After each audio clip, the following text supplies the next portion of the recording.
25th day of May has been synonymous with Celtic success for nearly 40 years. From today, however, that date may also be remembered for different reasons. The 25th of May 2004 is the last time ever that Henrick Larsson will appear in the green and white hoops of Celtic. The enigmatic Swede has been a revelation at this club for a magnificent 7 years, and tonight, as Seville come to Glasgow, he will take a final bow in front of 60,500 fans.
Yeah, they will keep up for play a London, see?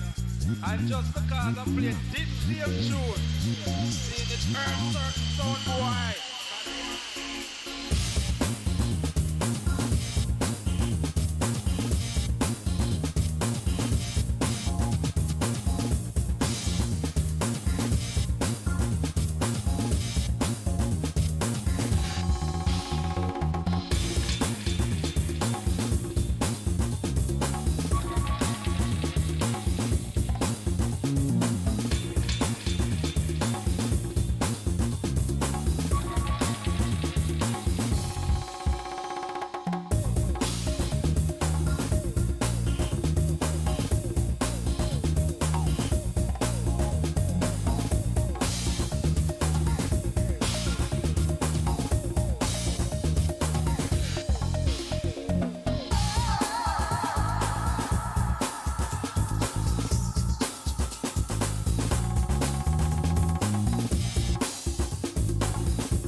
as anybody can tell you, Glasgow can hold a party as well as any other city around the world, and that's exactly what we're getting tonight.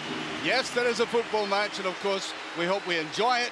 I don't think the result is all that important, is it? But the quality of the game, the entertainment value of the game is important, and I think we'll get that tonight, and a tremendous emotional atmosphere as well. Well, Jim's seen many a departure here from Celtic Park, but I would imagine this beats them all. This beats them all, to be quite honest, Archie. A fantastic crowd in here tonight. And I hope it is a game. I hope we do get entertained, sure. I hope both teams go at it with a will and show them how both can play. Couple of yellow cards in the first couple of minutes would make it competitive. I think so, yeah. First tackle over the top might be very good. Well, there we are. That's an idea of the Celtic support tonight. Oh, since about 6:30 tonight, 6:15 when I arrived, there were thousands outside waiting for a glimpse of their now legendary hero who makes his departure from Celtic Park tonight. They're the Guard of Honour, a very youthful Guard of Honour down there, and they're not so youthful in the middle of that crowd. A Celtic crowd, I think, representative of the huge Celtic support that's been with the team as Henrick Larsson, with his 7-year-old son, brings out the Celtic team. Jordan with Henrick. There they are.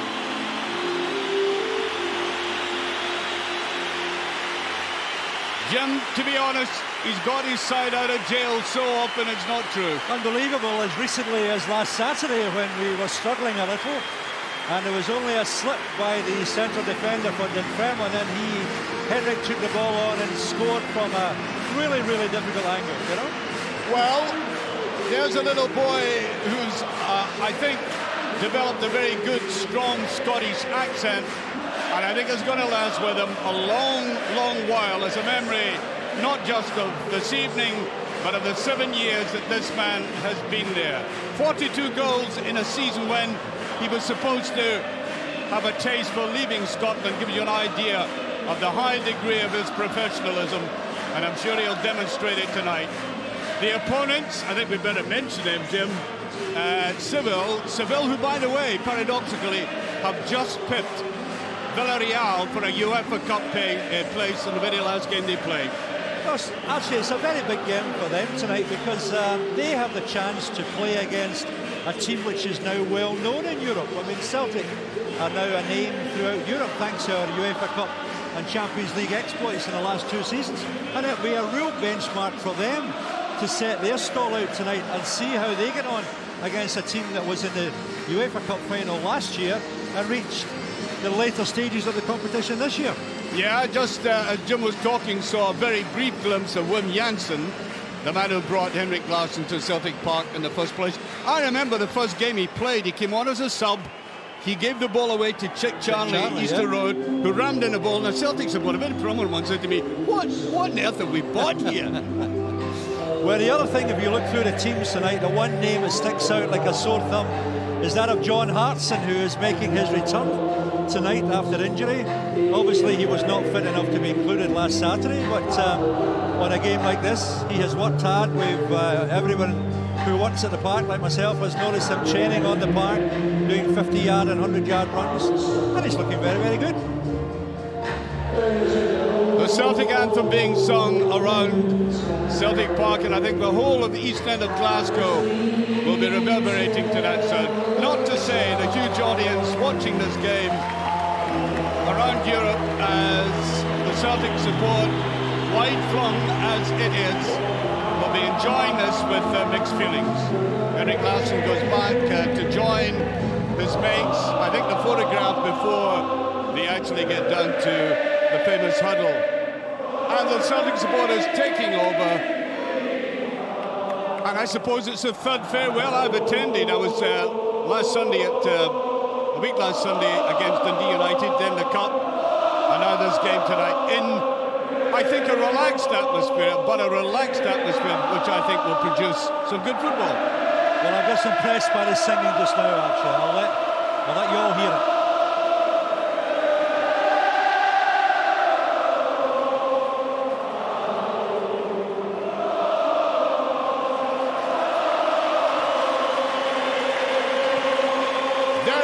Celtic's weapon of mass destruction.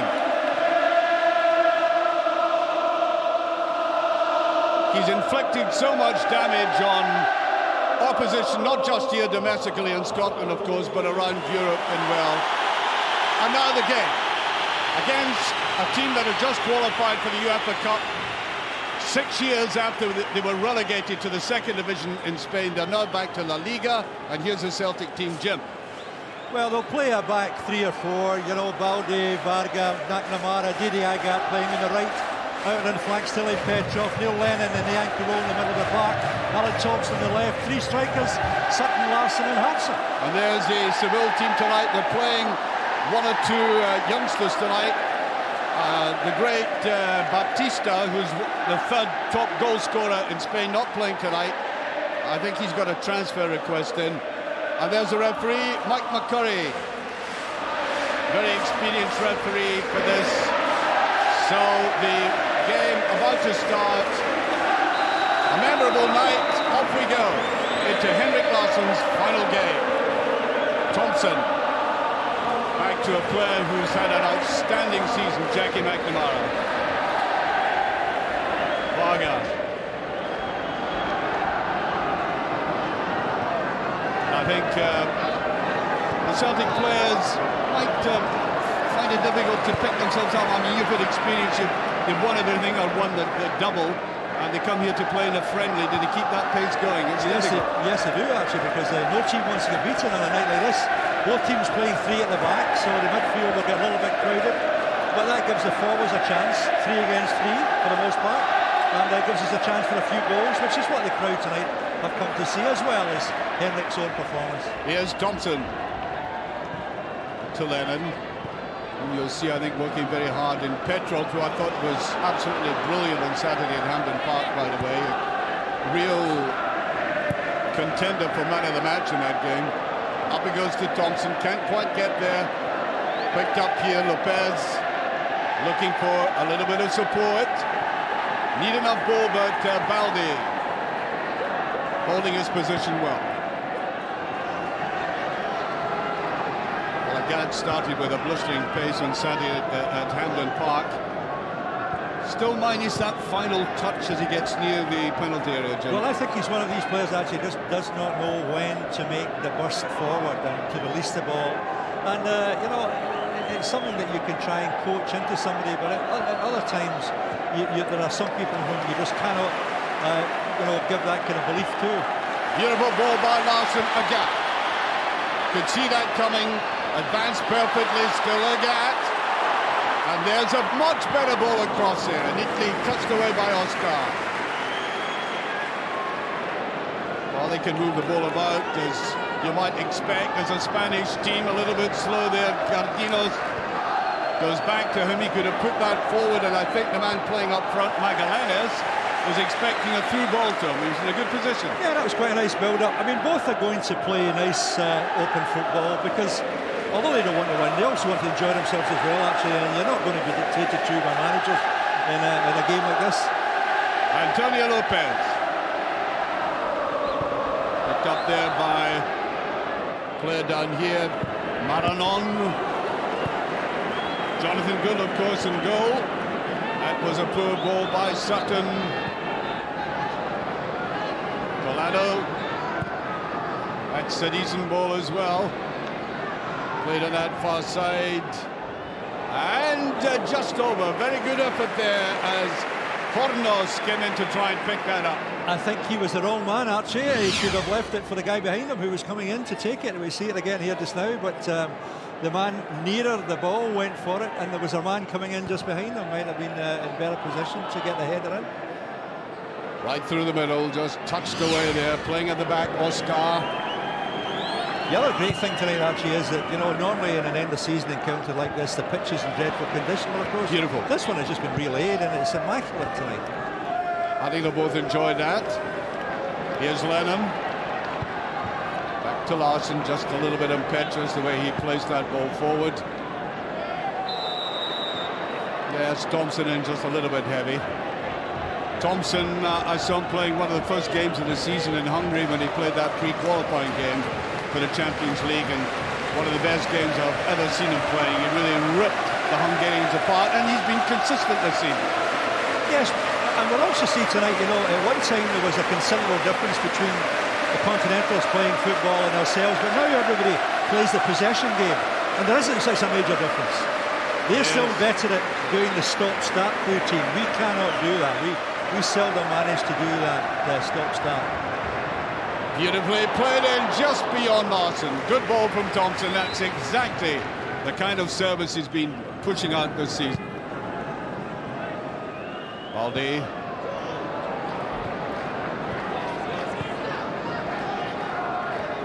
Right to Varga. Of course, Jim, Celtic guaranteed that Champions League place, so they can prepare well in advance for that. Yes, indeed, that's a great boost when you win a championship and do get a guaranteed place. You know, there are going to be some top teams in the qualifying rounds. You know, I mean, like even Man United are going to be in that as well. So it's not a round that you would want to play in by choice. Oscar did very well again in central defence. Not a very tall player. Reminds me of Pujol, who played for Barca. Very good player. Trying to get in there with a 1-2, and Balde getting that long leg of his out. McNamara just underneath it. Long tiring season for everybody involved. They'll be delighted to get the break. Yes, in Spain they play a long season as well. I think they play something like 42 games. Sure. And that's a long haul as well. But they've got some talented players. You can see that already. Instant control of the ball and very happy to do the triangular movements. Well, we saw what Villarreal were like. You know, middle of the order Spanish team, played lovely possession football. Here at the back, Ocio. Played now to Torrado, getting good support. Lopez, here's a man who missed that. Magallanes, and he was having a go there, but not holding back. Lopez again. Well read by Varga. Very cool play by Redondo, not the famous Redondo. That's a superb pass.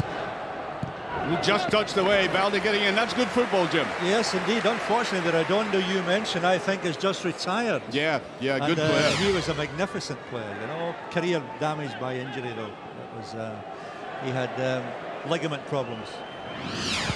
Played out there to Lopez. Ooh, just touched away. I think it was going past anyway, but Alan Thompson just taking no chances and just flicking it away. Well, looking very sharp, very competitive. But also nobody picking anybody up in there, which I hope is not going to be the same all the way through. Corner kick. 7 minutes gone, still no scoring. Not such a good corner kick. Jim, I don't know whether you were at the Dundee United game that Sunday when Dundee United forced 7 corner kicks, I think, in the first 15 minutes of the game, which is almost unprecedented against the Celtic team. And I remember how poor each and every one of them was, actually, to be quite honest as well, you know. Here is Agathe. Larsson did that quick little flick, looking for the back heel. I think somebody mentioned in the studio in one of the interviews Henrick's work rate. He's never shirked anything. No, indeed, but you don't want him coming back too far, because that's a waste in his case. You want his work to be done from the halfway line forwards. And I'm very pleased to see, and I'm quite surprised to see John Hartson playing. Because, and very slim looking. Yeah, he's come back well, and you know, he's a big, strong laddie, and a big framework as well. And you've got to work hard to get fit again after an injury like he had, a back problem. Well, they're knocking it about well, played forward by Marti. Jackie McNamara's there, just there. Looked a very promising ball away to that far side. They're full of running. Magallanes. Thompson. He had to hold on to it. He was pressurized there. Hartson might find it difficult to get into the pace of this game, though, Jim, as they attack again. Trying a little chip on the goalkeeper. Slightly wide, but yes, it will take John a little while, and this is an ideal game for him to come back. There isn't really any great strain on him to perform well tonight. It's more a training exercise. Nobody wants to get beaten, as I said at the top of the programme, but his performance is critical more for the fact that he lasts as long as he wants to last and doesn't get another injury. Here's Marti. I think the fact that he's slimmed down might help him physically as well, of course, in that regard. Trying to open it up in midfield. I don't think you and I should talk about people slimming down. No, I don't very much. In case somebody's got a tape measure or something. Yeah, we're very, very careful.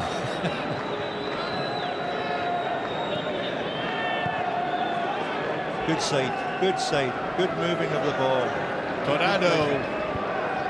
Looks for that 1-2 again, and it's played to Antonio Lopez. Just kept in. Agathe fighting hard for it.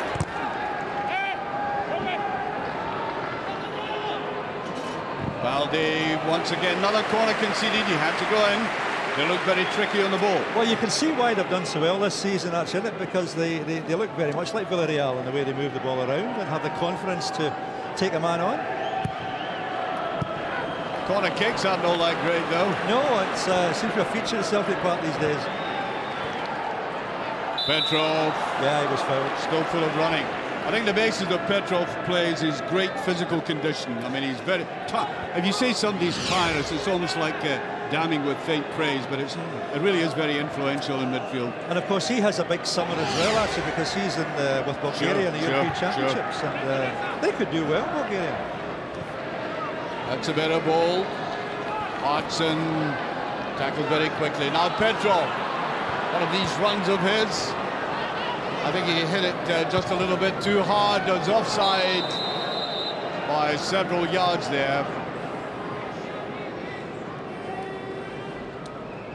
Well, man of the match, of course, Jim will be selecting the man of the match towards the end of the game. There's a number to call: 090 79 29 20 20. 090 79 29 20 20.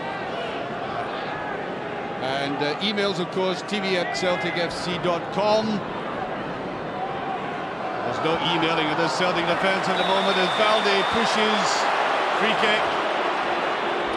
Had to go for them all the same. That's one of these situations now where it's still a game of contact, and it was only just two men leaning against each other. One a very big man and one a smaller man, and the referee has goes for the bigger man, the smaller guy. Free kick. And he is a big man.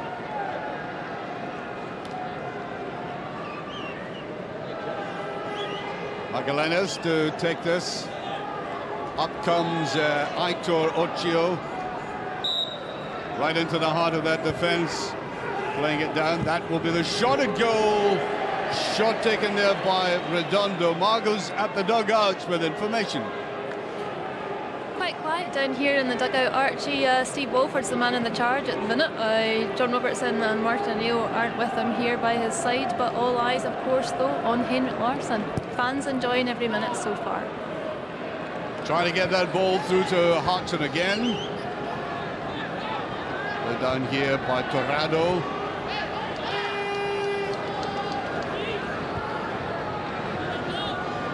They'll probably be used to good pitches down at my recollection of Sevilla and down that part of Spain. They normally have very good pitches. Well, good weather. They get occasional rainfall, but they probably are, and they'll feel quite at home. The last time Celtic were in Sevilla, they had as many supporters as they have tonight. Down it goes and swept away by Balde. Well, you know, they played Villarreal, they played Osasuna in the last game, and the game was held up twice for 5 minutes as the coaches had to be separated by the Spanish police. Was fighting on the sidelines, which never happened, did they, Jim? No, it's allowed. Three men sent off eventually, and a Barney at the end, and they scored one goal, which qualified them for the UEFA Cup, so they're on form. Here's Hartson. Just the wrong side of Larsson, and you can see this crowd absolutely willing him on to score. Good pace of Varga. Shoulder to shoulder there, the Spanish player complaining, but he gets nothing out of that as Agathe goes away. Sutton, that's better play, opening it out, McNamara. Thought he was held back. He was. The referee agrees on that. Mike McCurry. Well, he's given one doubtful decision one way, so he's got to equalise it and give another one the other, yeah. Free kick. I think this game could be aroused by Thompson having a right go here, Jim. I mean, it's a fair distance, but is he going to do that or try to chip it to the far post? Well, you would be aiming for Henrick, wouldn't you, from here? A little bit low there, but Balde is up. Still inside there to Varga. As such, Seville put everybody behind the ball now. Yes, Hartson into a better position. Up towards Larsson, and I think the goalkeeper, the reserve goalkeeper, by the way, Francisco Gallardo, the normal player Esteban is on the bench at the moment. He was quick on the uptake. Yeah, it's a shame on you know, Henrick's hardly had a touch yet on his testimonial, and he's well down the list for player of the match so far. Well, I'll tell you what, his last league game against Dundee United, he hardly had a touch until the last 10 minutes, and then up he popped and scored two glorious goals. I'm going to make this decision about 10 minutes before the end of the game, actually. He might be just far too late. Exactly. Marti. Maranon. Quite content to keep possession, keep it off Celtic. That's not a bad ball, and Varga had it well judged though. Kept his eye on it very well. Had it slipped behind them, they were away in a good position.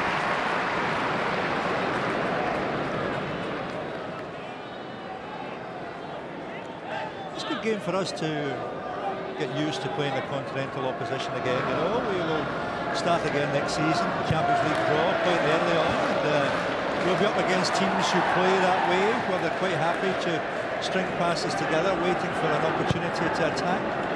It's not a way that too many Scottish teams play, to be quite honest. Trying to get that little touch again, and away goes Seville.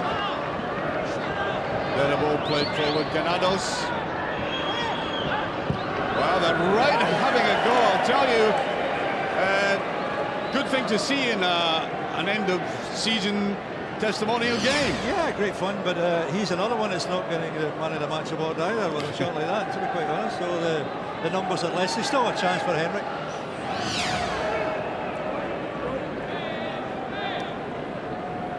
"16 minutes gone, still no scoring."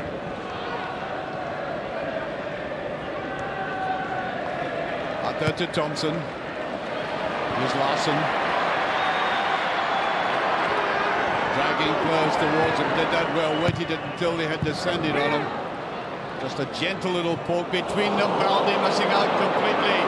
He's launching back to recover. Played a little bit too wide, I think. Just kept in. No. He touched it, then pushed it over. I don't know what happened to Balde there. I seem to take his eye right off the ball. I think a little bit. Yep. Here he is.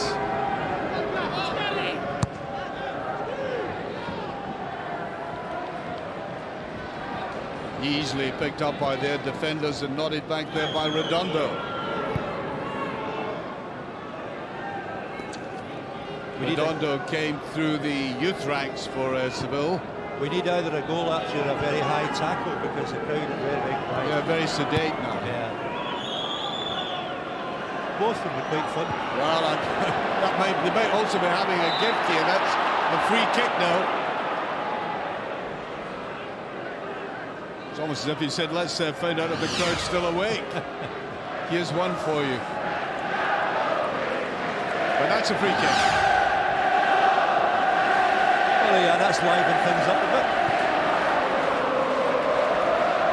Way out wide.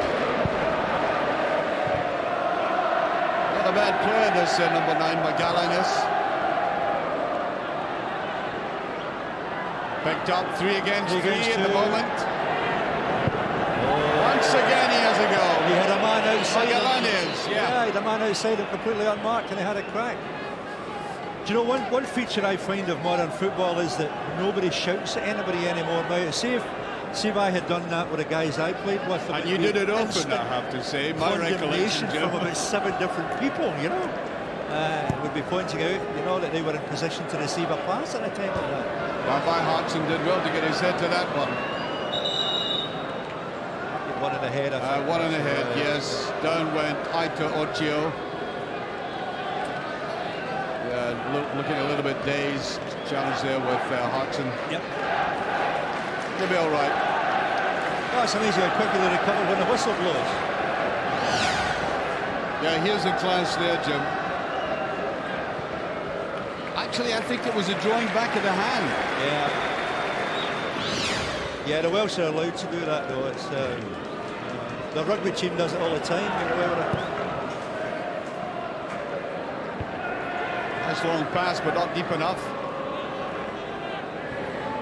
Just kept in. Larsson, beautiful pass. Great interception and anticipation by Sutton. Not such a good ball, though. That looked very promising indeed. Well read. Line coming through there, Notario to pick it up. Torrado sending it wide. Magallanes going at them. Oh, that's a great move. Brilliantly tackled by McNamara. What a season he's had, Jim. He's had a very good season indeed, and you know, the ball from Sutton was nearly a good one to Sylla and Petrov. Just slightly behind him. The idea was right, the execution was wrong. Here's McNamara again. Really done everything for Celtic this season. Defending well, picking up, attacking on the wings. And they can play some good football. There's Lennon coming in on it.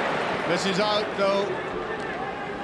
Played there to Lopez and picked up there. Good interception in midfield. A lot of moves breaking up in midfield on both sides. Yes, but it's a good competitive game. I mean, both sides are not too worried about putting the boot down, so it's not, I don't mean that in the cruel sense. No. But I mean, it is an end of season meaningless encounter, but both sides are competing. That's exactly what you like to see. They'll play good football as well. Torrado.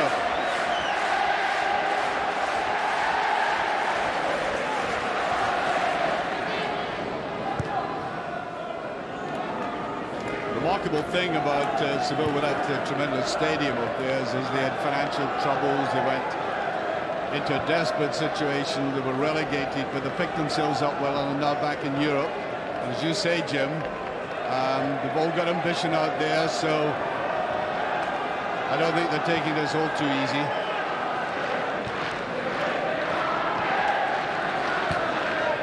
Antonito Lopez playing well on the left, and Magallanes all there. Two big guys. That's a good contest between those two. It is indeed. Might be slightly vulnerable when the ball is played in the ground against them, Balde, though. Marti.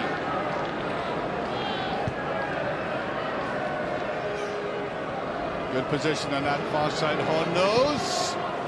Well, Varga, you could see really stretched to get that. He had to do it, though. The runner was coming in behind him, and it was important he got the touch. Torrado. Marti. Antonito Lopez. Just a little bit too obvious the way he tried to put that over. Celtic, though, having to do a lot of defending or hard work in that area of the pitch at the moment. And I think throw in the side. Looked like a hand to me, Marti. Yes, free kick. Sutton taking it quickly. Thompson. Watched a lot of attacks building up from the left-hand side for Celtic through McNamara this season. It's Larsson with it. Thompson. Larsson back. Thompson. Oh, given away a little bit too easily. Petrov trying to come up here and cover. That's a very slack ball played to the side. The ball was in front of him because Varga had gone back to cover Balde in the centre-half position. There was plenty of space to play down the flanks. He put it behind him. Well, they've had 4 shots at goal. without much effort for Jonathan Gould, I was saying.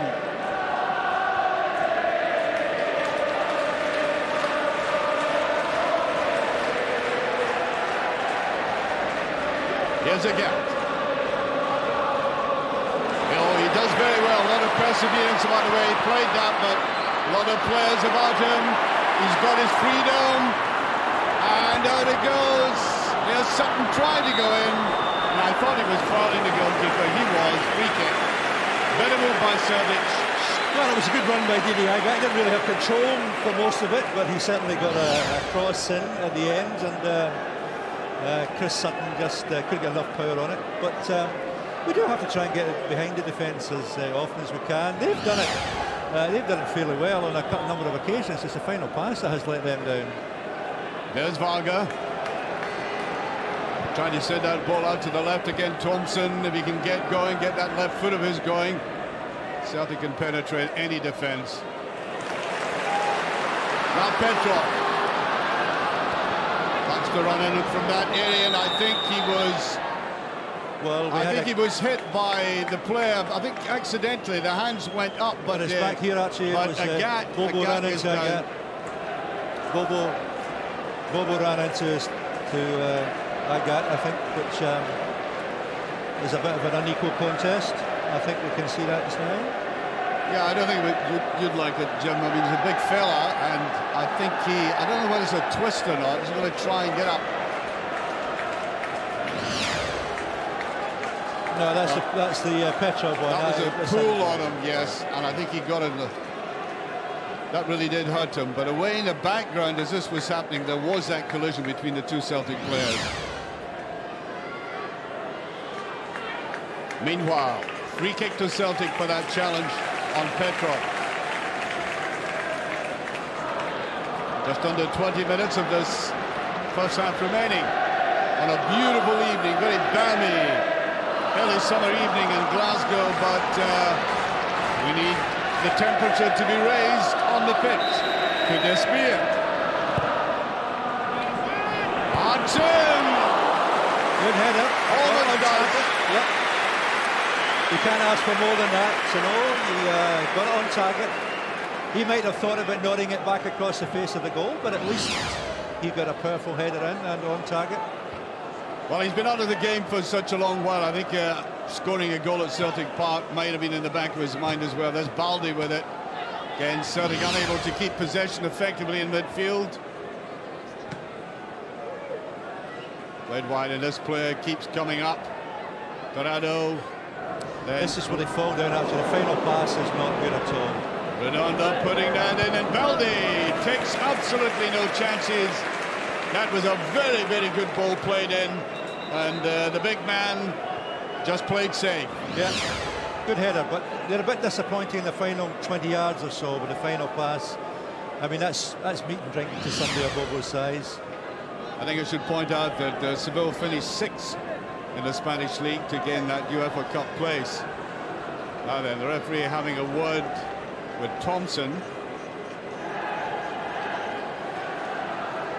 Little warning to him. Thompson has a competitive spirit at the base of his nature. There's Varga right in the way of it that time. Still in good possession. Good play by Sutton. Well, he's played that defensive role very well, of course. He can do. They can drop him back, and he adds a bit of substance to their defence. And with Hartson playing tonight, he can afford to come back slightly because there are still 2 strikers up the park. Sutton, yeah, I think coming into the back of Sutton. And there's I think the referee's going to have a word with both players. There was a bit of a niggle, to say the least, between them. Well, he's just explaining that it is a friendly game, and a friendly game means that you don't go over the top of the ball to your opponent. Well, at this stage of the game, anyway. Well, he's having a good word with them. Spanish player complaining an arm was thrown at him. And the referee said in Spanish, whatever that is.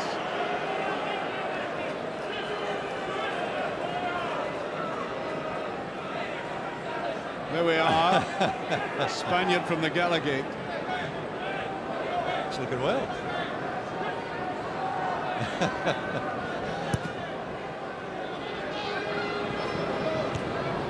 Nicely touched by Hartson, gets that little return again. Slim down Hartson. Played away beautifully, good possession football again, and Petrov, that's his quality. Not just attacking, but coming back like that. Great retriever after the ball. Agathe. Bit of wrestling going on, and the free kick. I think the linesman gave it the other way initially. But it's a free kick to Sevilla. It's sometimes a side effect of somebody of John Hartson's size that, you know, you're going to be penalised for doing a bit of shoving. It depends who you favour, you know. Some people think that the guilty parties on those occasions are defenders, but others think that forwards do their own bit of shoving. There goes the goalkeeper, Francisco Gallardo. Well, I can tell you so far that the Man of the Match award is going to either of those two girl singers that was in that band before kick-off. There were two men there as well, but Jim never Didn't saw notice them, to be quite honest. Now, Marti. Getting players forward. Marti tries again. That's a great tackle that time. Balde turning the tables. Larsson took his eye off it. He'll have to go.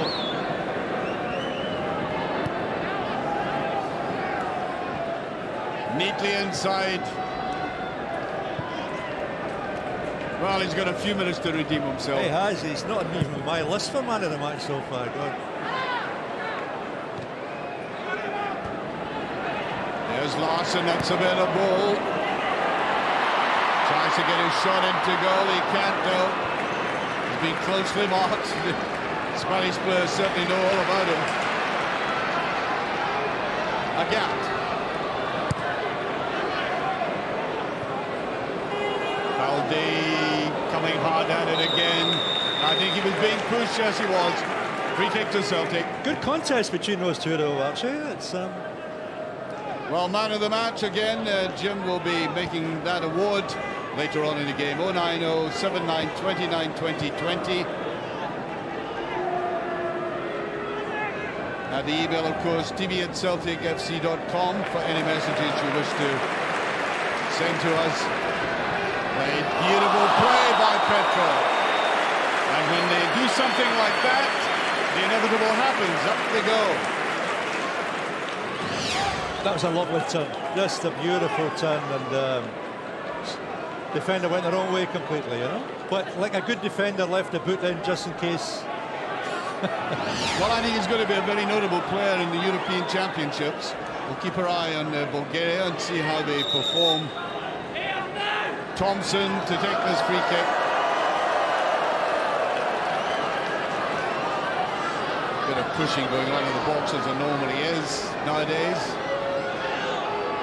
Now, all eyes on that penalty area. It's a decent one, and he gets the header in. His first real chance in the game, his first effort, and that was so typical of him, getting in before anybody else. And a lot of big men in there, but Henrick in position to jump and get a good header in, just going wide of the keeper's left-hand post. Just you mentioning the Bulgarian team there, actually they have been a country that's done well in successive World Cups, because they had players like Hristo Stoichkov, you know, who was a star for them for a number of years. Oh.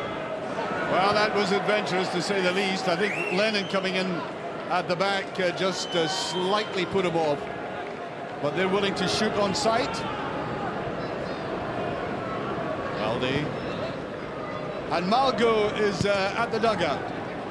Thanks, Archie. Well, there's no movement in our bench in terms of any oncoming substitutions, but it looks like Sevilla are about to make at least 2 changes, so a couple of their players warming up and set to come on the next few minutes.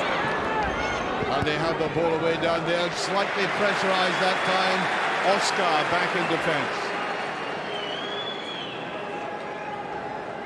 And they come from one of the most exciting leagues in the world, La Liga. And to finish 6th means they're a team of quality. Beautifully slipped round the side. You could see exactly what he was meaning. He saw Thompson running outside him. Yes, you're quite right, actually, because at one time it was generally reckoned that the Italian, the Serie A, was the top league in Europe, but La Liga has certainly produced more teams who have done well in the UEFA Cup and Champions League in recent years. I don't know whether you saw it the other night when Gordon Strachan was summing up one of the games, and Gordon said, of course, La Liga is the most exciting league in the world. And Gary Lineker almost exploded. You mean better than the Premiership, he said. Very much better. And Gordon just said, aye.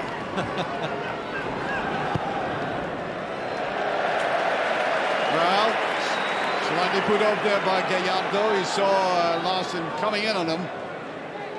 Saw him out of the side of his eye. It's been an entertaining first half, to be quite honest. You know, we've had a few goal-mouth incidents, some good play in the middle of the park.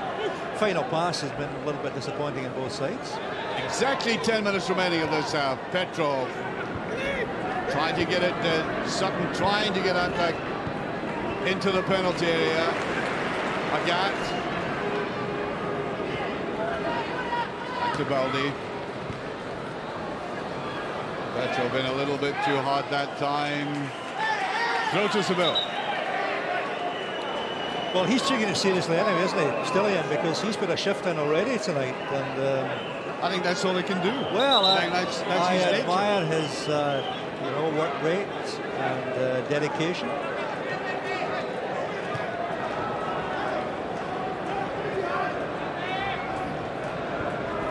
Not a bad player, this one, when he gets it. Antonio Lopez. No pressure on Balde. McNamara was making a run on the left. Thompson keeping it on that left side of his. Varga.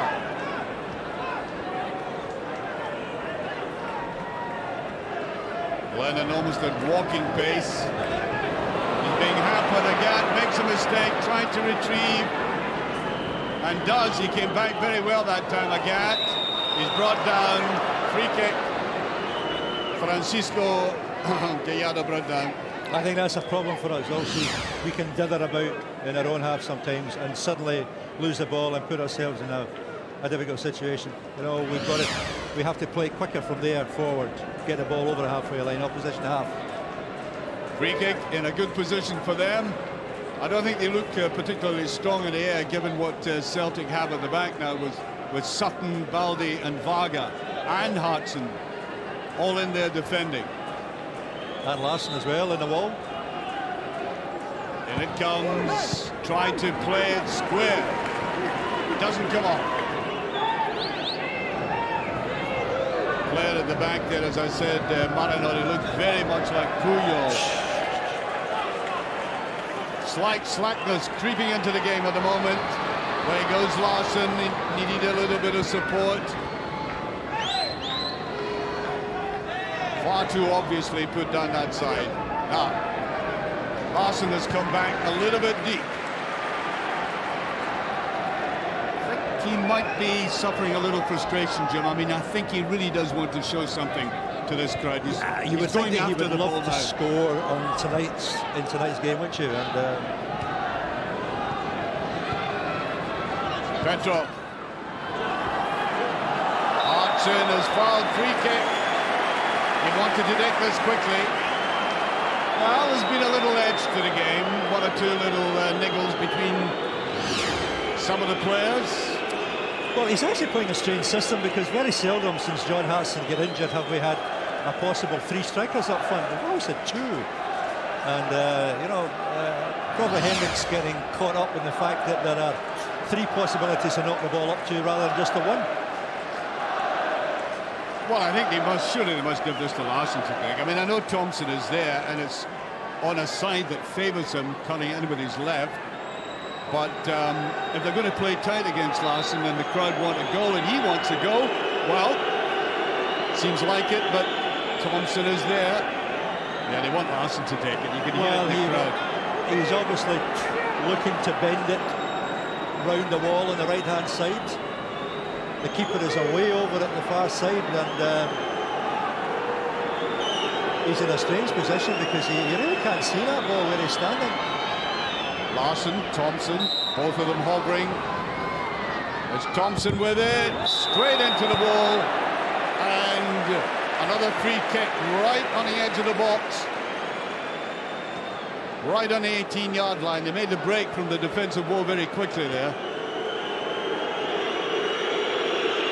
Now it's a little more central, and maybe a better chance for Henrick to take it. And again, it's the same setup, the wall in place, ostensibly covering the left-hand side of the keeper's goal where he's standing just now. But if he could get it up and down quickly, that keeper standing very far across to the right-hand side of his own goal. I wonder if it's Henrick this time. Well, a bend here is ideal. The referee is taking an inordinate length of time to get this sorted out. Friendly or not, I think he'll have to produce a card eventually. Actually, the keeper, the space of the keeper's left is there for a cut. Well, he's like a cat in a hot tin roof, and he didn't quite get hold of that. Could have gone to the other side. The other side he should have gone, yeah. The idea was right, but I think, you know, there was a bit of a mix-up between him and also and Alan Thompson over who was just going to take it. 4 minutes of this first half remaining. Still no scoring. Still this crowd eager. You could hear them booing, I think, there when he thought that Thompson was going to take the free kick. They wanted Larsson to take it, but he did eventually.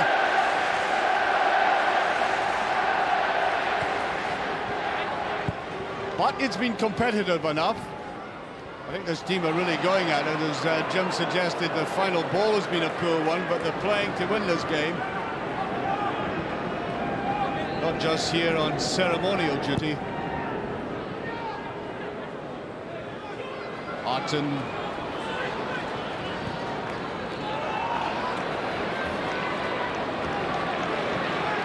Sutton again, walking away in midfield. Just touched away, no free kick there. Oh, they're going in hard enough. McNamara, good run. Balde doesn't get hold of it properly enough. Oh, and he was too clever by half. Number 11, Hornos. He should have gone for it. Yeah, chipped it. I think we haven't really mentioned the fact, actually, that as Jonathan Gould is in goal tonight, we rattled through the team at the beginning. Sure. You know, he's come up from his present club to take over tonight. On the bench is Michael McGovern. Good interception by Varga, but I think a headed goal had to be made before anybody came near him. Not a great corner kick either. 3 minutes to half-time. I always think teams like that are frustratingly casual when they get near goal. They're excellent in the middle of the park, show an urgency in the middle of the park, and then just when you think you can capitalise on your possession, they tend to kind of slow down a wee bit. Oh, it broke, and I don't think either Varga or Balde knew where that ball ended up. Got back to it very quickly, neither did the striker. That's a man who just missed Hornos.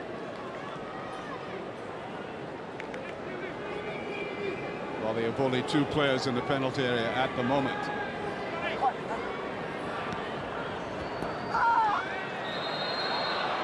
That was heavy, and that's a free kick. Just getting towards the half-time whistle. 2 minutes, in fact, to go. Lennon having a little chip at somebody there. Verbal chip, I may say. Yeah, the referee doesn't know it's a friendly, you know, so... and I think he's the one getting chipped at, to be quite honest. Free kick.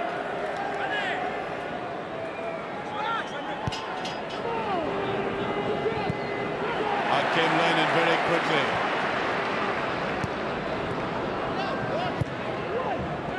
Tries to touch it to the side. McNamara getting it away. Too many passes on the ball to get it through. That's not a bad ball. Balde's in the way. And I think that typifies what you were saying, Jim. You know, nice, neat, quick little passes round the box, but they look as if they're trying to find a solution. Well, all it does actually is give, in this case, the Celtic defence a time to cover every avenue. And, you know, the whole idea is to play the ball before they get a chance to cover up. Larsson way back. Sevilla. Torrado. Fighting hard for it, I'll tell you. They weren't going to give up there. Neither of them. Sutton has been lying very deep. There's a slip. And they're claiming, I think that was a free kick, you know. He might even have been the last defender. Well, it was a genuine mistake by Varga, very slip, and no, he didn't. No, he tried to get his foot away. Yeah. No, that was clean enough. It looked worse than it really was. Now there goes the half-time whistle. Well, Jim, competitive, but both teams liking a little bit of cutting edge. Oh, but you can't complain about that, and you can see the competitiveness because 3 or 4 of the players are going to speak to the referee about that last incident. Well, I think both teams have given the crowd something to admire. The triangular passes are coming off fine now. Both managers will suggest that they speed up a little bit when they get near goal in the second half. We might get some more goals. I think we will. That's the half-time score, Tony. Celtic 0, Seville 0.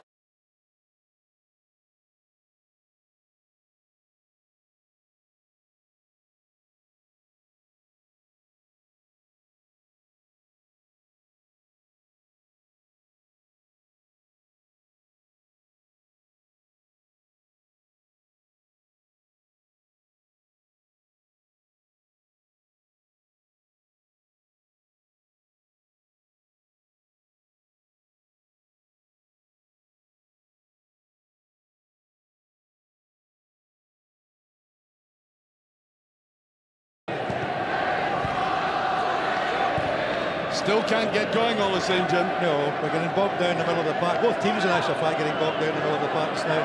A goal would certainly release any kind of Torrado. tension. That's a good tackle there. Lennon coming in. It looked dangerous, and now a gap. The counter-attack. Thompson shoving Mike McCurry out of the way. Hey, Sutton out the way. McNamara inside. Good recovery work there by Neil Lennon.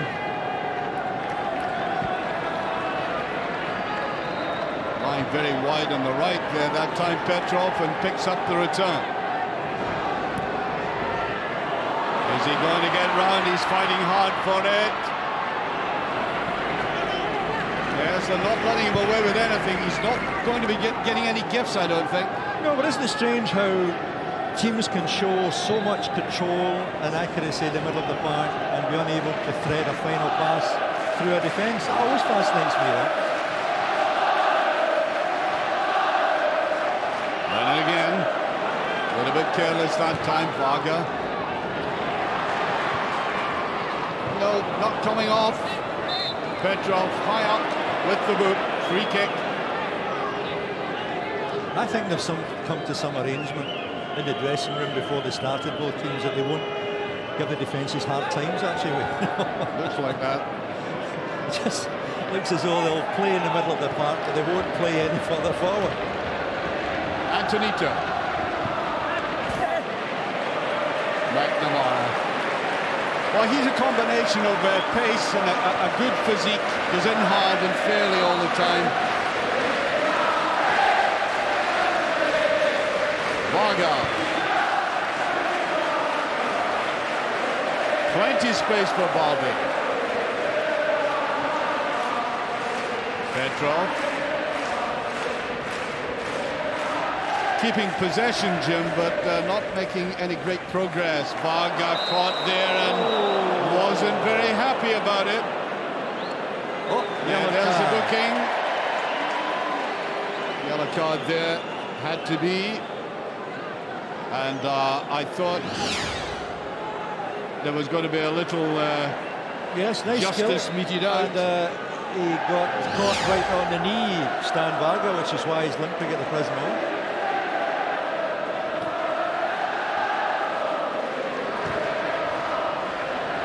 Neatly touched inside.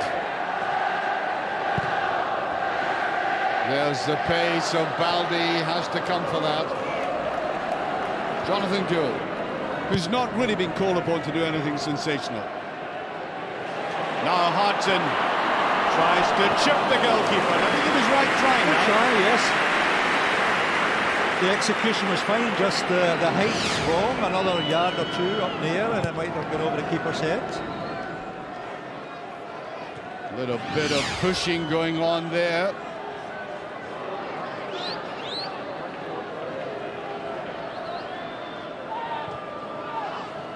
Well, nobody was covering Gallardo. Looks for a 1-2 and a little bit too quick. I think that was too obvious. Yeah, McNamara couldn't have caught that one, to be quite honest. What, Jim? Come on, you're old enough to remember McNamara. I think I do. Yeah, well, there you are. For the younger ones out there, McNamara was a greyhound and he couldn't even have caught that one. Substitution. We are indeed. We're having Daniel Alves coming on. Alves is coming on. Brazilian, by the way. And a consistent player with the side. On he comes. Came from Bahia for £300,000. You know, very, very cheaply bought. Part of the Brazilian side which won the Under-20 World Cup. And he's gone into the hole, as they call it, just behind the strikers. So maybe they fancy their chances a wee bit now, coming away with a victory. Varga seems to have recovered from that leg knock.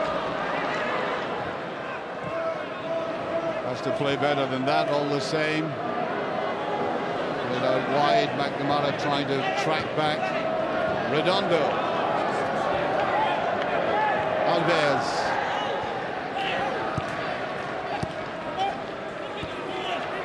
Suddenly come alive in midfield. This man looks interesting. The man that brought on the Brazilian.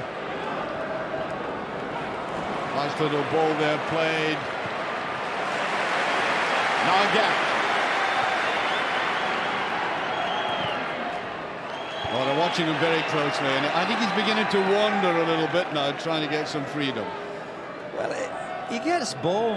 He's got to learn to go quicker. You know, he gives the defender plenty of time to decide how he's going to play him and all the rest of it. If he went quickly from the standing start, he would get past most of them. Picked up by Petrov. Tries to go for it again. It breaks as Balde. I think there was a slight hesitation between the two Sevilla players there. Petrov. Better ball. Sutton now. That's a lovely little ball put through to Hartson and he can't get there. The goalkeeper did very well, but he was crowded out as well. Just possibly if that had fallen to Larsson, you know, he might have been a wee bit quicker going on to it.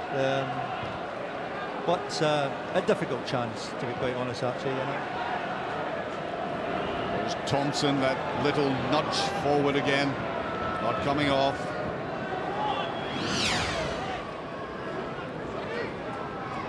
Torrado. That's a good-looking ball. It's picked up well. Antonito. Alves. Spreading it wide. Antonito Lopez. Backed up. Maranon. And Jackie McNamara's there. That did look dangerous again. You get the impression that some of these players began to look sharper as soon as Alves came on, almost as if they knew what kind of player he would be. Yes, I think he has sharpened things up, but it's certainly competitive. You can't deny that. There are some pretty fierce tackles going in, and also even worse, you know, they're the type of tackle where the ball's just going away from somebody and they dive in at the last minute. There's O'Neill at the back there. I think he's got a lot of hard work in front of him over the summer, Jim. Yeah, well, he's got some decisions to make. Not, I mean, about his own future, but you know, if you bring players in, players are going to have to go as well, and there's a fair bit of work there. Varga did that well. He's had a good season as well for Celtic. Now Lennon looks for the 1-2. Sutton was coming up for it. Just some of these moves have been just advertised a little bit too much in advance. Yeah, easy to read. But now it gets a bit better, Archie, because everybody starts to tire a wee bit, including defenders, and you do find a little more space than there was in the first half. I think also beginning to realise the crowd want to go. I mean, not just gratuitously. I mean, they feel to make this a game now, somebody's got to score.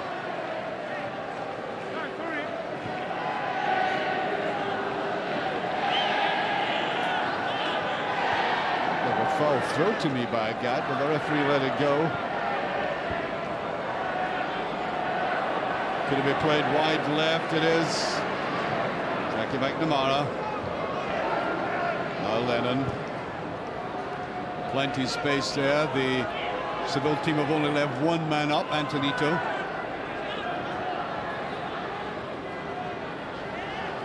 Sutton trying to come forward. He's been caught in possession a lot. That was a neat ball to Alves.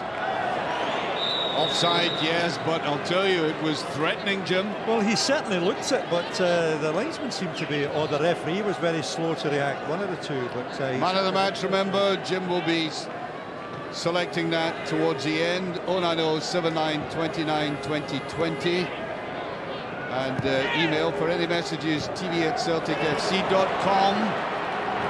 Hartson, that's a decent ball. Larsson tries to get in there, so did Petrov. Petrov realised what Larsson can do in the air, and he was in a flash, but he couldn't quite make it.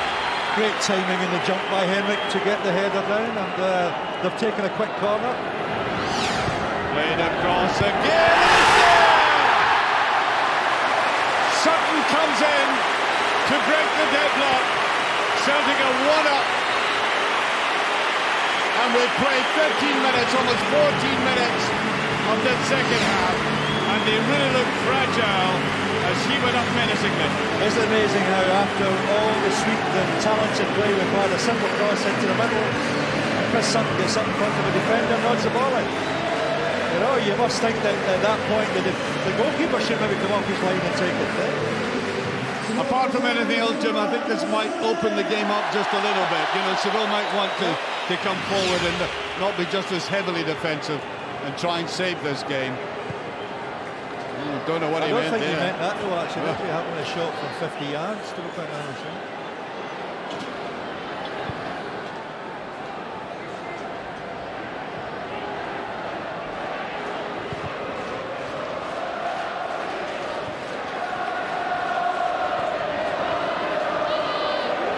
To Agathe.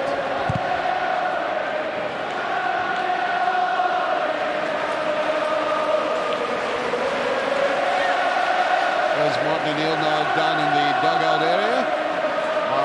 I don't think it's of any great consequence. I don't think he's bedevilled by trying to work out something on the field. Just going for a wee word in John Robertson's ear. So much for Thompson that. Well, it was an ambitious ball, but you know, it was nearly there. Let's see the goal again. Away goes to Torrado.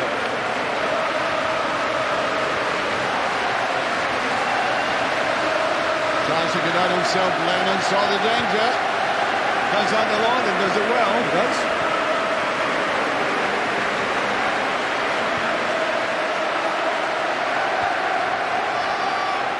A little bit of confusion to Seville players after it. They are attacking again, though.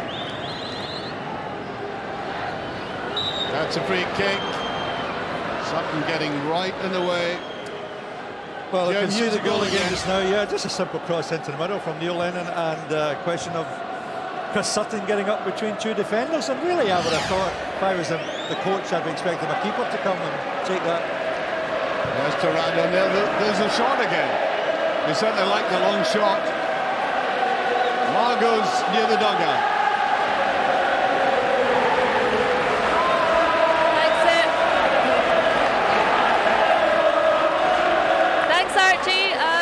As you mentioned there, Martin O'Neill back down in the dugout. He's just having a quick word with Steve Walford and John Robertson, obviously planning some proposed changes to the lineup here. And it was quite funny because he was in the dugout all of 2 seconds when Celtic scored. So there's another legend here tonight. Back it goes there, played away by Maranon. Balde, I think he wants to come forward. Well, he's actually beautifully tackled. Picked up well by Petrov. Then away by Oscar. That's a decent ball. Alves tried to go up on it, but Balde all the way back. He had a 50-yard run and then gets back very quickly indeed.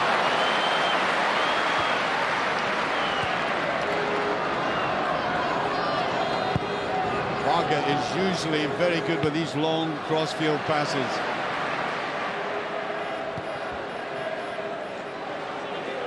Sutton.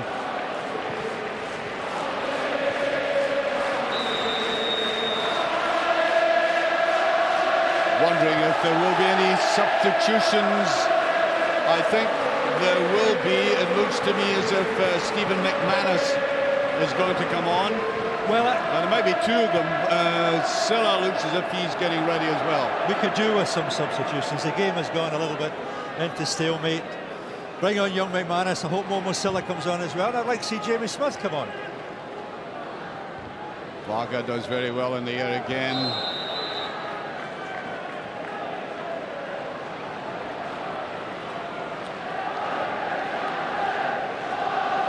Balde. Looked like a free kick, yes. That clumsy more than anything else, actually, to be quite honest. So we're having a substitute goalkeeper coming on. Michael McGovern coming on there. Stephen McManus coming on. And Momo Sylla coming on as well. Just waiting for that break. Referee wants a word with somebody. What's going on here? Yellow card, I think. He must have said something because he wasn't involved in anything.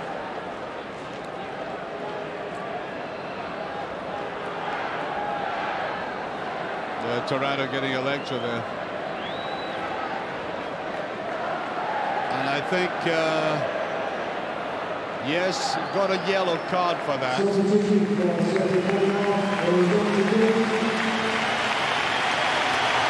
So Jonathan Gould goes off. And the youngster Michael McGovern comes on.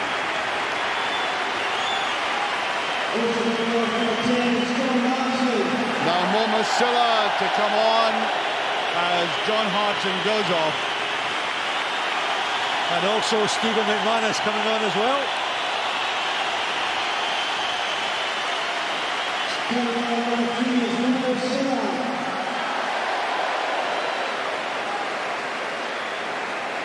Petrov, I think it's Petrov is coming off.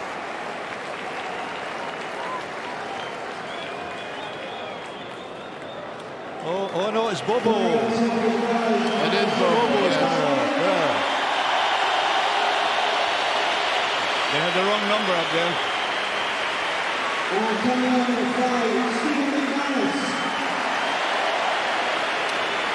Well, I would tell you just now, I wouldn't like to be the guy that has to choose the man of the match award, because nobody's exactly covered themselves in glory so far. Well, we've had a goal, that's a hint. One of the men I might have thought is now gone off.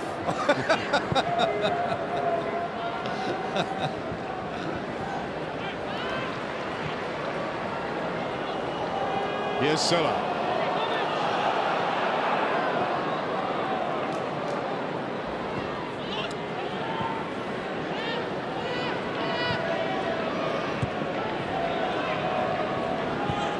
subs. Sylla almost getting away. Turned well.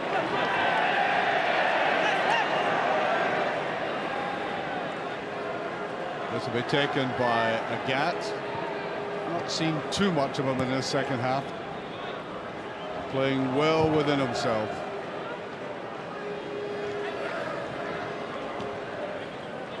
Just played out, just caught the...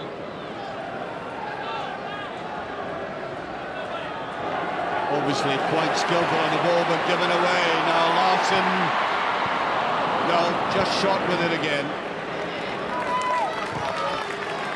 Almost giving that ball away. Picked up there by Magallanes. There's Sylla, that's a good ball. Again. Sylla on the outside. Might have chipped that in himself. Looked as if he might have a shot at goal there, but it's Thompson that comes up. Tries to finish it off. Claiming that there might have been a little deflection there. Well, we've got Neil Lennon getting further forward than I remember him doing all season, hoping for a goal tonight as well. But really it has been in terms of somebody stamping their authority in the game, we haven't really had that so far, you know? It's going to be a very difficult decision to make, to be quite honest. Oh, stop moaning about it, Jim Craig. You have the ability to do it. You'll pick a Well, we might have to do it by consensus. Ask the crowd who it would be. I wonder who they would choose. Lovely break there by Petrov. He wanted to tramp forward.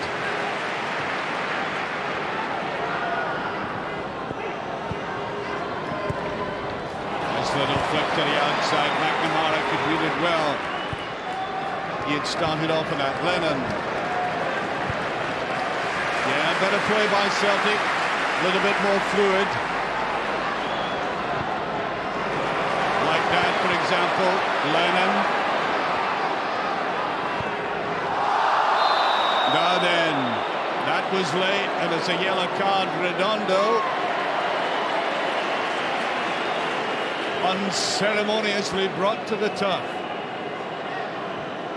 I wonder if Lennon... Oh, that's... Tackle from the back, yeah, right into the back. Now we're looking for a little bit of revenge. Well, now we're looking for the head of Henrick Larsson from Sylla and Petrov here, aren't we? You know, Alan Thompson standing over the ball as well. Just having a discussion in Geordie, Bulgaria. Taking the time about it. There it's in. Thompson, left-footed. On the wrong foot. Now then. Sylla. Agathe, the force back the way though, Celtic. They were in a good position to. Lennon played that out well, though he was pressurised.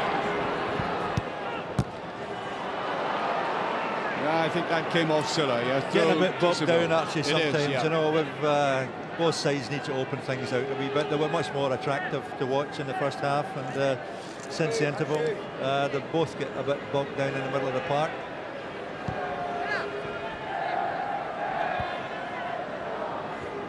Magallanes. Played well by Petrov.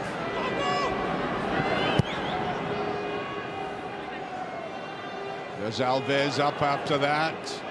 Not brought down well by Varga at the back, but they get away with it. McNamara.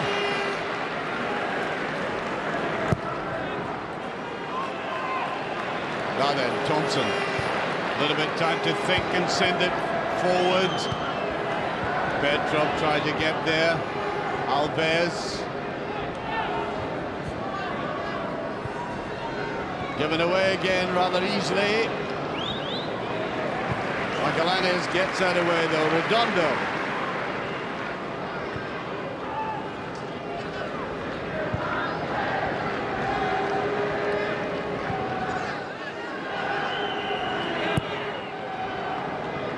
Here he is again. Redondo. Man who was booked there.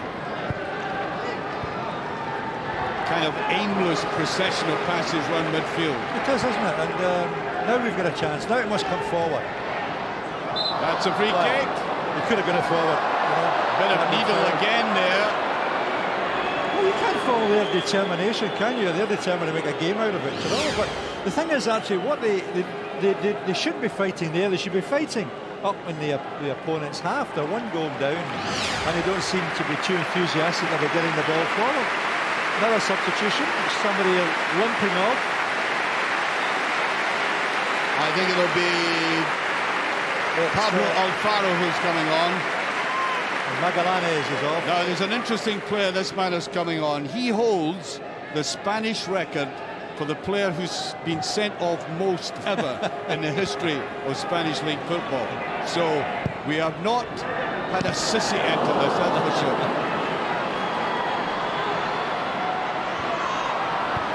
Larsson played it out well. Hemmed in again, though.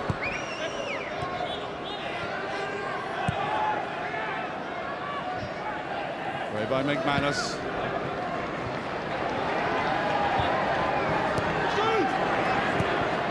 Sutton again, they're in it very, very quickly. McManus, good in the air. Good ball. Gallardo. 3 players going with him. Does go to the outside, that's not a bad ball. Did very well, it was a tight position, he got it across. He got it across, and yet he slowed down, actually. You know, he allowed the Celtic defence and midfield to get back and cover. If he had, as soon as he got the ball, if he started running, the odds would have been in his favour. I just want to see Alfaro making his first tackle, given that reputation. There's Billy Connolly watching Agathe. There's going to be a shot, and wow, typical of what they've been doing all evening. Dead straight, to be quite honest. Man of the match again. Such an easy task for Jim tonight. 090-79-29-2020. Well, I don't like to declare this publicly, but the award has been withdrawn at the present moment, all right? TV@CelticFC.com for email.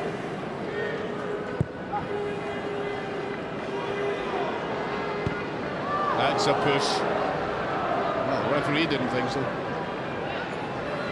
McNamara. Taken away yet again. The flag was up. But he did have that freedom, Jim. There was a space there. Yeah, Stephen McManus had gone with the runner, and Stan Varga hadn't come in, to be quite honest, to cover.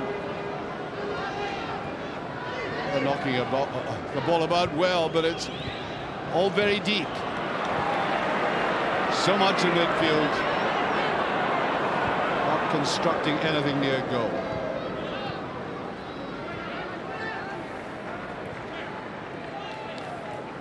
Petrov.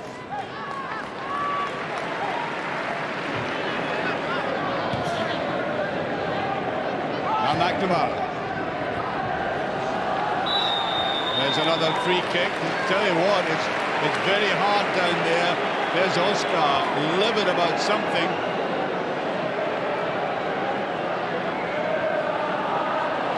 Anyway, free kick. I think in anticipation of this free kick, could Larsson get near this? Not so far away. I think he slightly gave up on it. It's there.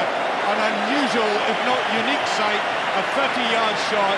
And he knows how different that was. Well, he got it on. He got the contact perfectly, and he was straight enough, a bit too high. Margot is down there. How's it down there, Margot? Well, everybody's kind of getting on their feet now. Archie, everybody's anxious for another goal, but I suppose more importantly, a Henrick Larsson goal. That's what they're all here to see tonight. There's a ball to Larsson. Pushed in there to Petrov. Out to Sylla. And it's in there. Oh! Sutton coming in to finish that off. Had he missed that, Larsson was at the back. Not to be answered tonight so far, but at least it was a direct move forwards. They're no patsies. They obviously don't want to just lie back here and be slaughtered. There he is. There's a little flick forward. Now watch, Larsson was at the back here. If he had jumped over that ball, Larsson was on it.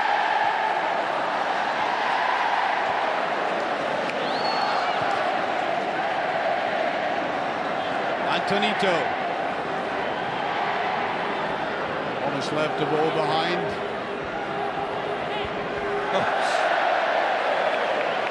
Put off by the tackle by Agathe, or else he's away down that left-hand side.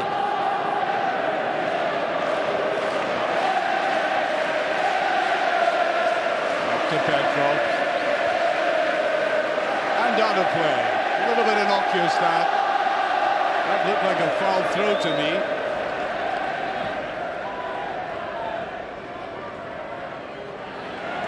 Lennon picked that up very well indeed. That was a good tackle, superb pass. Redondo with it. Still Redondo. Good tackling at the back. Oh, ball to Larsson. Look. Yeah, Larsson with it now. Drifting forward. Try a little 1-2 with him. And again, Sylla with it. Lennon has to push it back. Thompson seemed to change his mind there. Agathe. And now they funnel players back behind the ball. It's going to be that bit more difficult.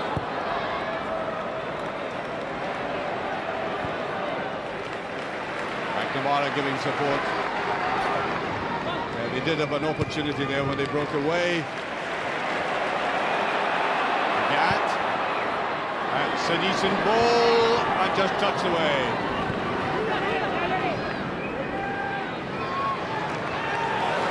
That's a free kick as Petrov came back for that. Notice how quick Petrov is, turning around and getting back at a player. And also they are still very annoyed that when they feel slighted by a tackle, but I don't think there are really any complaints over the piece. I thought their bookings were quite justified. I think we're going to have another 2 substitutions with Kevin McBride and Jamie Smith about to come on. Thompson coming on.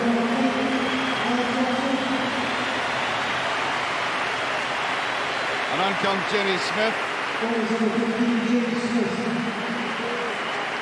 Well, it's still in Petrov. Yeah. It's Petrov, yes.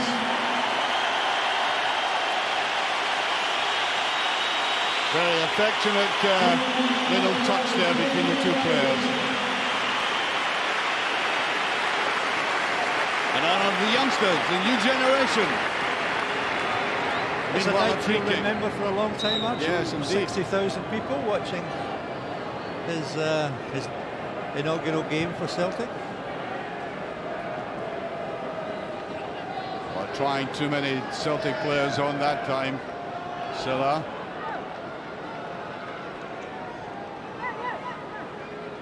Balde is trying to get into the action, number 8. He's been buzzing about. Sylla again has to be the goalkeeper. 10 minutes left. 10 minutes left.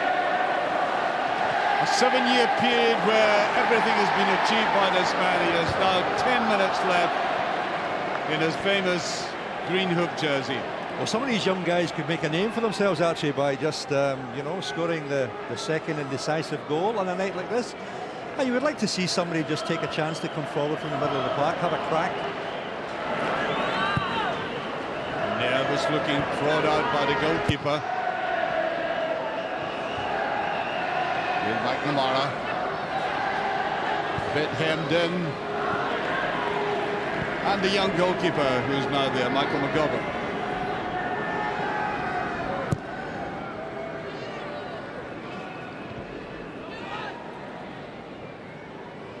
Picked up by Varga, read that well, coming forward now. Sylla promises a lot in the game, maybe just doesn't quite deliver to match that. Where they go again, Antonito. Offside, I would have thought, but McNamara cut it off in any case.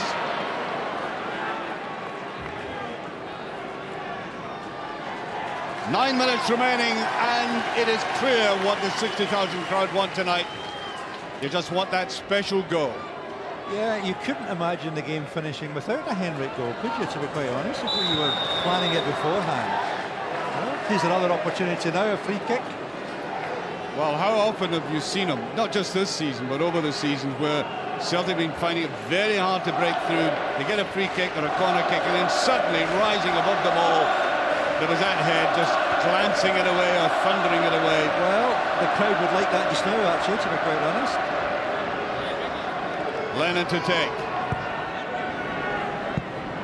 Tried to chest that down, I think. Now Smith. Got to get it to the line and get it over.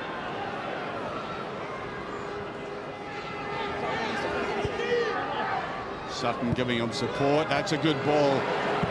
The youngster having a go there, Kevin McBride. They get it to Alves, back to Alves. Did very well to get away from his marker. Alves going forward. Very tricky little player. Well, Michael McGovern didn't need to touch that, but that was a very quick break indeed, and that shows you how effective Alves is. Yeah, and it's good to see it. We haven't had too many of those in the second half. Nice break. Caught Jackie McNamara 2 minds and then got a quick cross in before he had a chance to adjust his own position.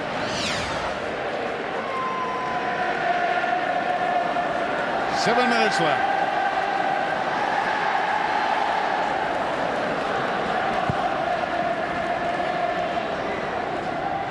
A little bit of pushing in the centre circle, just nicked away again. Here's Alves. Celtic crowding them well though. Smith.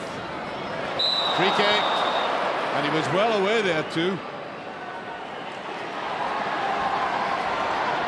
Larsson driving forward. Well, you can see what he had in mind there. Sylla had made the break through the middle. Alves.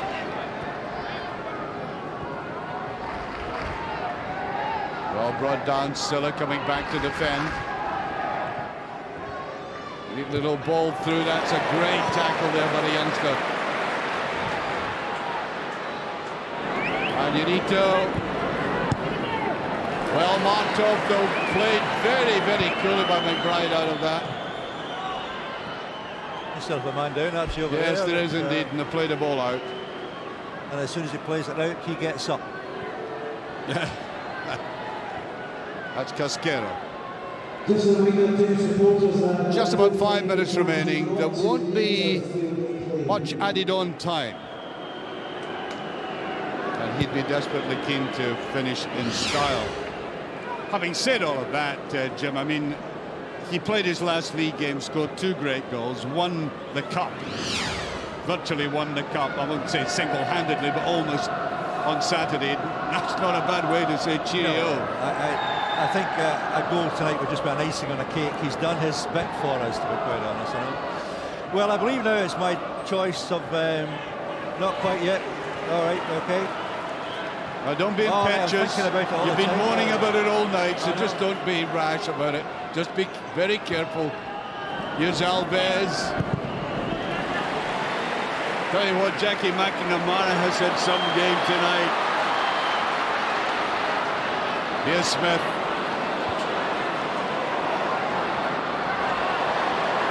Still got it. Still looks good. Well, that's not a bad ball. It's brilliantly saved.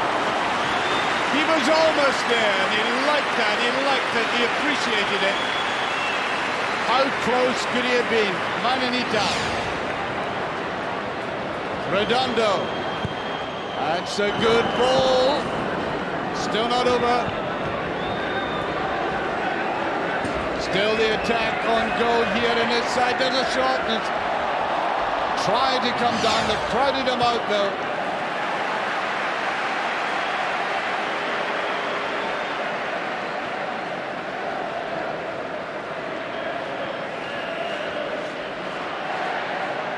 Well, we're getting close to man of the match time.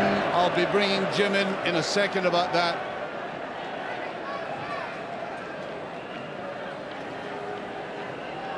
Here's Oscar coming forward. Good tackling, though. Now Sutton. Larsson is a 1-to-1. He couldn't bring it down. That's the sort of ball he got on Saturday for that opening goal. Yes, he did it very much better on Saturday, but a big night for him, Archie, and he must feel very euphoric. And maybe the pressure is off because it is a friendly. Decent ball on that far side to Redondo again. There's Alves. He couldn't get it. They've been awful in front of goal.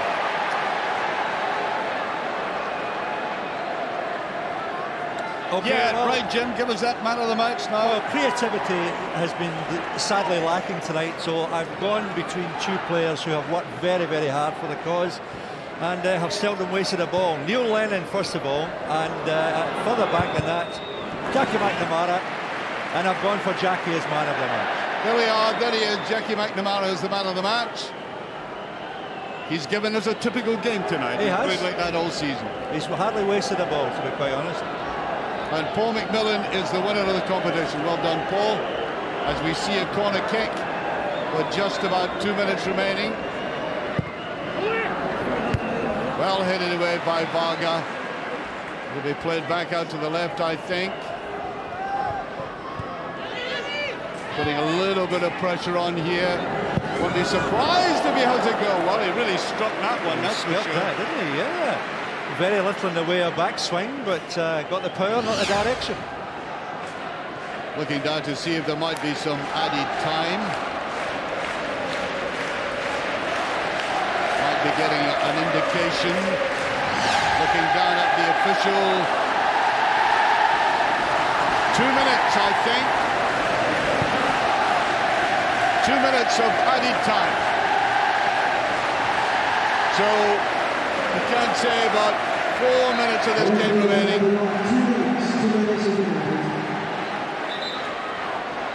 Referee wants that taken again. I also see a huge stewards presence, Archie, all around the pitch as well, stopping because they don't want anybody getting on, you know. Inside it goes. Agathe driving forward. Changes his mind though. Lennon must be tired legs out there as well. The end of a season, and I think the players realise that. It seeps into the game. Here's Sutton, who's dragging the ball away. I think they get a free kick now. Could this be the last chance? 58,000 here tonight. Roaring this Celtic team on, tried to give him a lift, tried to get that ball to Larsson to make it a perfect evening. Inside it goes, that's a decent ball. Larsson slipping, very anxious to get that ball away. Away goes Sevilla. One of those occasions where he's trying too hard this new Henrick, you know. The simple things that he does 99 times out of 100, like kill a ball on the run, they're not coming off for him. And now, exactly 2 minutes remaining of an era that will be remembered by the Celtic support as the golden one. 7 years of marvellous goals, not just triumphs, but marvellous goals coming from head and foot in the most artistic way. At times, as the flag was up there, offside, the Seville defence had come forward. I was at his very first game at Easter Road when he came on as a sub. Let me repeat, the man said, who will we sign here after he'd given the ball away to Chick Charlie? He then carved out a glorious path for himself. And the goal I would pick out of all the goals he scored was that chip he had against Rangers. Here is Larsson, just a little bit short with that.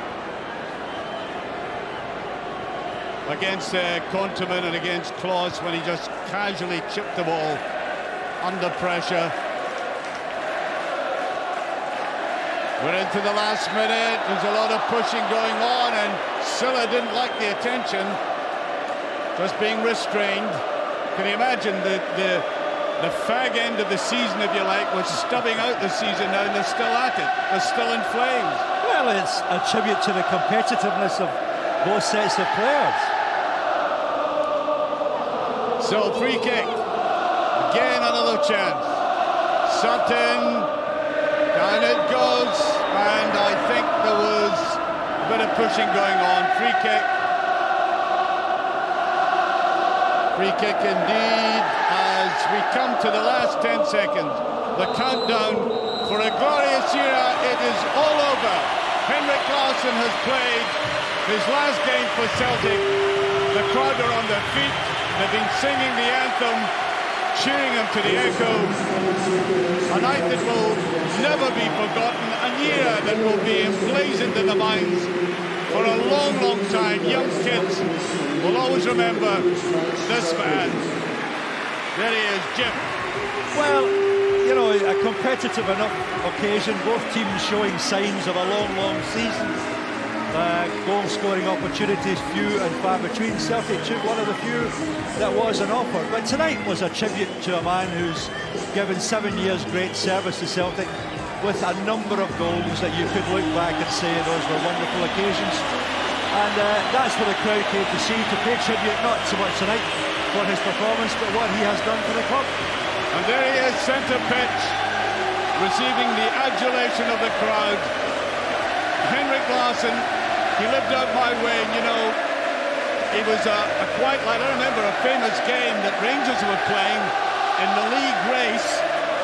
Vital game, the whole nation watching it, Celtic supporters as well, to see how Rangers would get on. What was Henrick doing? He was walking his dog around the neighbourhood. It was quite astonishing. I mean, he just was able to detach himself like that. Look at that scene. A scene that he will remember apart from anything else. Quite astonishing. His last evening at Celtic Park. The Celtic support have lived with this man for 7 years. He's got his side out of so many scrapes. He's played brilliantly, recovered from a very serious leg injury, and is now affected by the emotion of the moment. Henrick, everyone here tonight, we're all going to miss you, and I'm sure you're going to miss the adoration of all the fans and this wonderful atmosphere here at Celtic Park. Yeah, for sure. It's been a pleasure for me to play all these years here in front of these fans. It's been absolutely fantastic. We have a great team here, and I'm sure Celtic will go on and conquer Europe once more. So I would just like to say thank you very much, everybody. Henrick, everyone has a special Henrick Larsson moment. I think mine's is the one where you chipped the ball over Stefan Kloss in the 6-2 game. What's your special memory? I really don't know. I mean, the last few weeks here has been absolutely fantastic. Scoring on my last competitive game here at Celtic Park was just something special, and then week after that you go to the cup final, and we've done the double this year, and it's been so pleasing.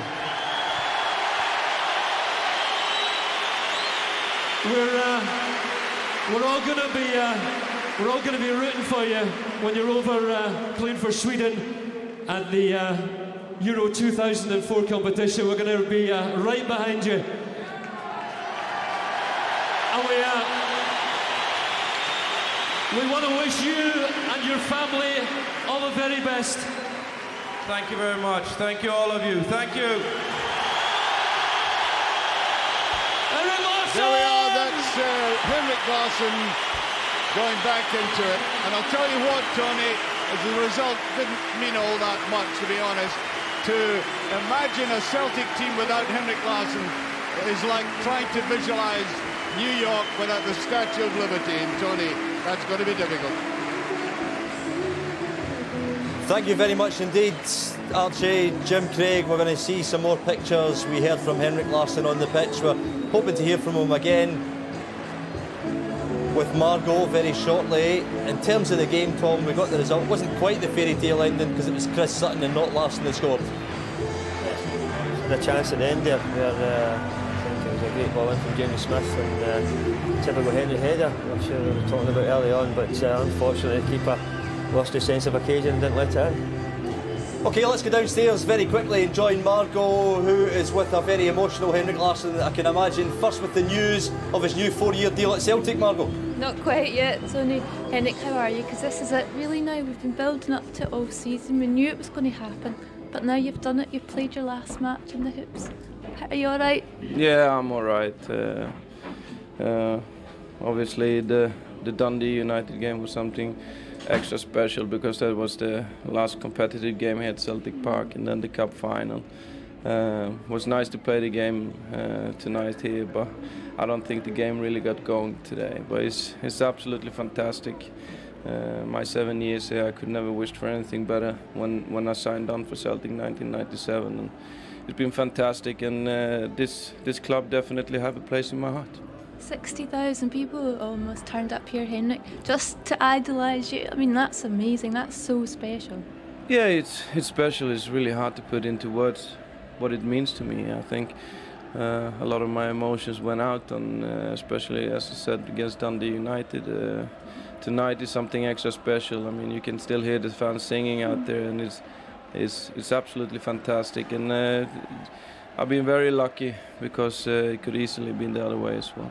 You didn't get a goal tonight. Everybody wanted you to, but we've got like 240 zillion other ones to remember you by, so that's quite good. Yeah, no, I obviously would love to score here tonight, but it wasn't to be in. It wasn't a competitive game, so obviously I would love to score. But we won the game. Great goal from Chris, and I'm pleased with that. And now for me, it's time to go. I have to ask, but you're probably not going to tell me. Have you made any decisions? Do you know what's happening yet? Where are you going? I honestly doesn't know where I'm going. I don't have a clue. It's something I have to look at after the European Championship, and because now from tomorrow it's Sweden that all 100% in my mind, and it's nothing else. I don't think anybody's for letting you go here next. Apparently there's still 60,000 people outside in that stadium. Nobody's for going anywhere. No, I'm going to go out shortly and I'm just going to get something to put on my body because it's getting cold. We can't persuade you then to change your mind. That's it. It's definitely all over. It is definitely all over. Well, I have to say, on behalf of everybody, thank you so much. You've been absolutely spectacular. Thank you very much. Thank you. Cheers. Thank you very much indeed, Margot. Live with Henrick Larsson. Nobody's left the stadium, Derek. Incredible. I think they're wanting to come back out again. Whether he's going to come back, I'm not so sure, but I think Margaret's going to be told that we'll be back out in the pitch and still waiting on you. Let's very quickly remind you, Celtic TV will be back in the summertime. 4 matches live and exclusive from the USA, the 24th, the 26th, the 28th and the 31st of July. Chelsea, Liverpool, Manchester United and Roma. Tom? Mouth-watering games for Celtic, pre-season games. It's the standard of competition that Celtic would love to play in. Yeah, and I think they're great. Will be great games to watch. OK, I wonder if we can take in some more of the atmosphere in the stadium and perhaps wrap up the emails with John Cole at some point. If you're with us, John. Yeah, thanks, Tony. Quite a few emails, obviously, people getting wrapped up in the emotion of the occasion, which is a very unique occasion at Celtic Park. A mail from a friend of mine, Frank Hanaway, who wasn't here tonight, was at Henrick's first game, but it's his birthday today. What a day to have your birthday, on the 25th of May, and I'm not going to spare his blushes by not saying what age he is, but he was at Lisbon. I've got one here from Michelle M in Yorkshire, who says, I've just had a thought, I wonder if you could ask Henrick if he would make a donation to the club of some DNA just in case this decided to set up a cloning programme. I think Marco just managed to get something there. We've got one here from John Horsley, who says even though it's the final game of the season for Larsson, and as Jim Craig said throughout the commentary, Larsson is not even in his list at the moment for man of the match, but we all know it would only have taken a magical goal from him to make it special. It has to be said that Jim Craig's commentary is excellent. Obviously I jumped in Jim Craig. Hello John from Martin Horgan. He says, sitting in the game in Norway, Petrov was my man of the match. I really enjoyed the weekend. And Henrick's coming back, Tony, so I'll take it back to you.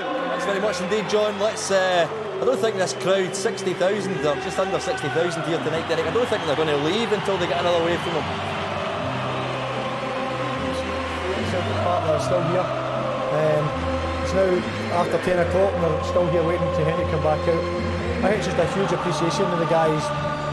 He's sensational for this club, and so I don't think we'll see somebody like him again here. Who's going to replace him, Tom Boyd? Surely won't be me. It's a very difficult question to answer. Obviously Mark McNeil is the man that's in charge of that. A candidate would have been Sean Monroe, but unfortunately he's going to be out until November, December and stuff. So, but yeah, I'm sure that they'll be scouting about the country looking for players. A few promising youngsters coming through here at the minute, maybe not particularly to replace Henrick in that position, but guys like Ross Wallace and Aidan McGeady. Actually spoke to the manager, did a piece with Martin today, and he says that he reckons that Aidan McGeady invented the word arrogance. I don't know the guy, but I believe so. I think with the youth set up here, it's been great, and I think there's a good future for Celtic. Definitely is. A lot of young players coming through, and people can relate to the young Scottish guys as well. The fans can see this guy emotional here, and I think it's an emotional night for everybody connected with Celtic, to see a star player, a world-class player in my opinion. What a feeling there must be, 60,000 people singing for you there. But singing My Way as well, which is too much for some people to see that guy here. Jerry Cullen, I think. Yeah. But Celtic, as Henrick said himself, Celtic will go on. They've lost obviously you see a star player, a quality player. They still have a very good side here at Celtic. They've got quality players that have done well consistently for Mark McNeil. Trying to look for somebody that of the quality of Henrick will be difficult with the budget that he's got to work with, but I'm sure they'll try and get somebody. But it's a magnificent send-off for Henrick. And still, nobody moves. Quite incredible, wasn't it? I think they just wanted to stay there, don't they? And he's getting emotional. I think the music makes you emotional as well, doesn't it? So I think he's got a flight tomorrow afternoon to leave for Euro 96. I think somebody will need to tell him and let them go. I would imagine, I don't know if we'll be signing any autographs after the game, but he could be here all night as well. People have been going absolutely autograph crazy in the past couple of weeks. The stewards lined up, people at his Capperby left after training before the Scottish Cup final, and they were queuing for a couple of hours.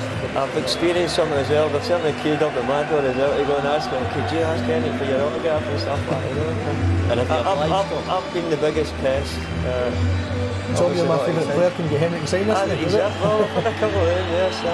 But I think obviously for the lad and what he's done, it's a great honour for us, for everybody here at Celtic to have witnessed a player of this ability.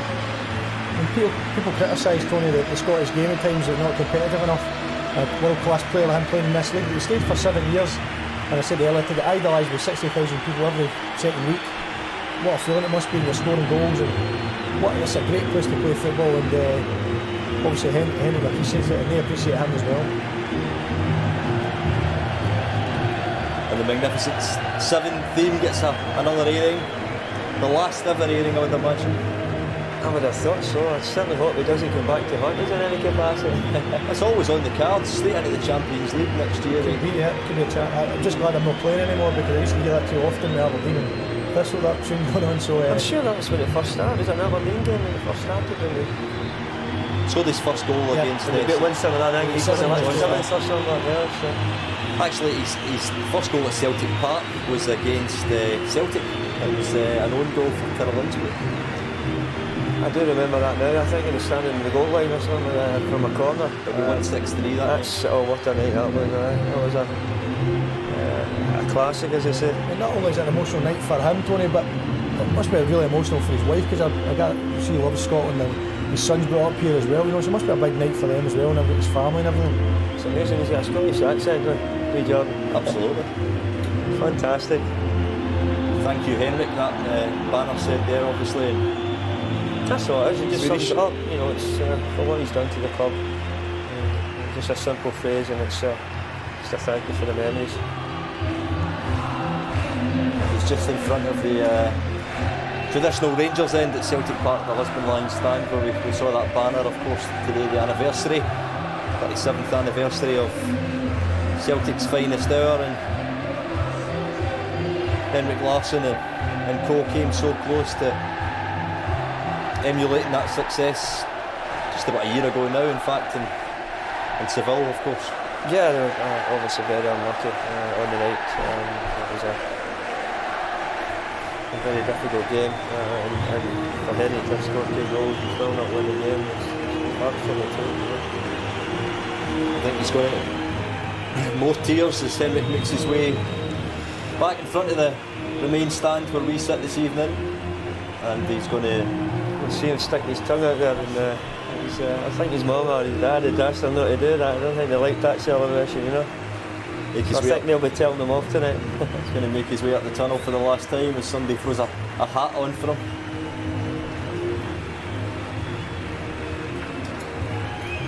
It's good to see that the stewards are letting them take the target. The crowd in recent games have been throwing scarves on and the stewards have been taking them off. It's nice to see that. He's done the full circle. His teammates are going to leave first of all. They're going to make their way up the tunnel.